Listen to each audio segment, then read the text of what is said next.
தங்கச்சிக்கு ஒரு சீட் கொடுத்துருங்க. மரியாதையா மரியாதை கொடுக்கணுமா? ஏய், கொடுக்கலன்னா என்ன பண்ணுவேன்? என்ன பண்ணுவேன்?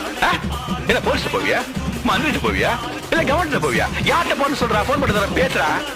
நாங்கெல்லாம் போக வேண்டிய அவசியம் இல்லைங்க. எனக்குன்னு ஒரு இது இருக்கு. என்ன ரவுடிங்கிறியா? ஏய், நானே பெரிய ரவுடிடா. அதான்டா முதல்ல, அப்புறம் தான்டா இதெல்லாம். எடுத்து வெளிப்படுங்கடா. ஐயா 2 நிமிஷம் ஐயா சொல்றேன், அப்புறம் என்ன பேச்சு? 2 நிமிஷம் தனியா பேச சொல்றேன் வாயா. ஏய், அண்ணா பாவம் ஏதோ என்கிட்ட பேசணுங்கிற. ஐயா, என் பேர் மாணிக்கம்.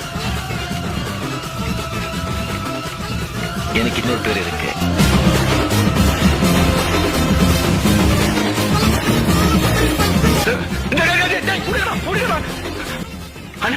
ஒரு சீட்டு என்ன 100 சீட்டு தரேன், 1000 சீட்டு தரேன். அண்ணா காலேஜ் உங்களுக்கு தரேன். அண்ணா நீங்க அந்த சேர்ல பாருங்க வாங்க பிளீஸ். நான் வர்றேன். ஆனா நானே என் கார்ல உங்களை இருக்கட்டும்.